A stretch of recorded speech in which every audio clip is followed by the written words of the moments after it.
জিনিস বানাবো, সেটা হচ্ছে আমপোড়া শরবত। সবাই জানে আমরা আমপোড়া শরবত এই সময় খেতে ভালোবাসি। আমাদের কি কি লাগবে একটু দেখিয়ে নিই। প্রথমে আমটাকে না ভালো করে পুড়িয়ে নেব আমরা, আপনাদের সুবিধা মতো গ্যাসে যেভাবে পোড়ানোর পুড়িয়ে নেবেন। একটু নুন লাগবে, একটু পুদিনা পাতা, আর যে মিষ্টি খায় সে চিনি দেবেন, যে মিষ্টি ছাড়া খায় সে একটু সুগার ফ্রি দিয়ে দেবেন, ঠিক আছে। এই যে আমি সুগার ফ্রিটাও নিয়েছি। আর একটা হচ্ছে গরমকালে মিছরি দিয়ে খাওয়াটাই আমার মনে হয় বেশি ভালো, সেই জন্য আমি মিছরিটা আগেই ভিজিয়ে রেখেছিলাম। দুলালের ডাল মিছরি, ঠিক আছে। মিছরি দিয়ে করলে বেশি উপকার খাওয়া। অনেকে আবার চিনি দিয়ে পছন্দ করে, চিনি দিয়েও খেতে পারেন, কিন্তু আমি আজকে মিছরি দিয়েই বানাবো। আর যারা চিনি ছাড়া খায় তাদের জন্য একটু সুগার ফ্রি দিয়ে করবো। আচ্ছা, আমটা প্রথমে কিন্তু খুব ভালো করে পুড়িয়ে নিতে হবে। এই দেখুন, এইভাবে আমি পুড়িয়ে নিয়েছি। আপনাদের সুবিধা মতো আপনারা পুড়িয়ে নেবেন। আচ্ছা, তারপর অনেকটা জল নিয়ে এটাকে এর মধ্যে ডুবিয়ে দেবেন। ডোবানোর পর এটা দেখবেন ওপর থেকে খোসাটা পুরো এরকম উঠে চলে আসছে।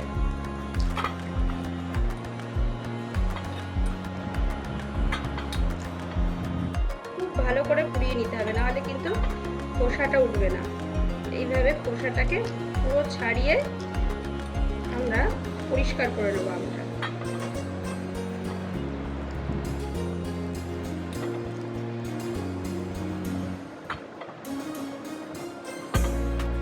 আচ্ছা, এই দেখুন যে সেদ্ধটা করেছিলাম ওই সেদ্ধটা এর ভেতরে দিয়েছিলাম। এই পুড়িয়ে নিয়েছিলাম যে আমটা, সেই আমটা এর ভেতরে দিয়ে এর মধ্যে পুদিনা পাতা আর একটু নুন দিয়ে ভালো করে এটাকে পেস্ট করার পর দেখুন এরকম হবে, ঠিক আছে। এরপর এটা আমি মানে ঢেলে দিলাম। যেরকম যেরকম খাবেন এটা মিশিয়ে খেলেন দিয়ে, বাকিটা সবটা হয়তো লাগলো না একসাথে, তখন বাকিটা ফ্রিজে রেখে দিলেন। দিয়ে আবার কেউ আসলো বাড়িতে, কোনো গেস্ট তাকে দিতে পারবেন। নিজেদের বাইরে থেকে আসার পর খুব গরম লাগছে, তখন ফ্রিজ থেকে বার করে এটাতে একটু জল মিশিয়ে আর এই যে মিছরিটা ভিজিয়ে রেখেছি, মিছরির জল মিশিয়ে ওটাকে করে নেওয়া যাবে। আচ্ছা, এবার আমি এটাতে এই যে এই হচ্ছে পেস্টটা, ঠিক আছে।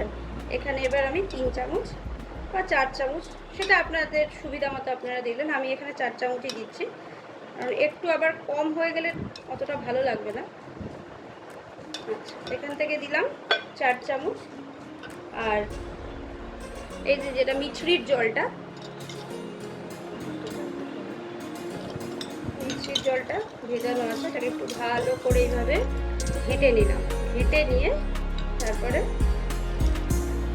এটা বড় চামচে 3 চামচ কি 3.5 চামচ, যে যেরকম মিষ্টি খায় সেরকম দিয়ে দিলাম। তারপরে এটার মধ্যে ভরে জল দিয়ে দিলাম। সুন্দর হয়ে গেল আম পাড়া। এটা আমি মিছরির জল দিয়ে করলাম। এবার আমাদের অনেকের বাড়িতেই থাকে যারা চিনি খায় না, সুগারের পেশেন্ট থাকে অনেকে, যাদের তো মিছরি শরবত দেওয়া, মিছরির জলটা দেওয়া যায় না, তাদের জন্য আমরা কি করলাম, আবার এখানে মানে 2 রকমভাবেই আপনারা বানাতে পারেন, সবাই খেতে পারবে গরমে। 4-5 চামচ মতো দিলাম। দিয়ে এই যে সুগার ফ্রি যেটা আমি বাড়িতে ব্যবহার করি, আমাদের বাড়িতে আবার চিনি সবাই খুব কমই খায়, সেটা 1 চামচ মতো মোটামুটি দিয়ে দিলাম। দিয়ে এটার সাথে জল মিশিয়ে বাস, গরমে সুন্দর হয়ে গেল। আপনার এই পেস্টটা করা থাকলে বেশি করে আপনি করে ফ্রিজে রেখে দিতে পারেন, নষ্ট হওয়ার কোনো ব্যাপার নেই। যখন যে বাড়িতে কোনো গেস্ট আসলো, আপনি বাইরে থেকে আসলেন, সুন্দর খেতে পারবেন। এটা হচ্ছে সুগার ফ্রি দিয়ে বানালাম আমি,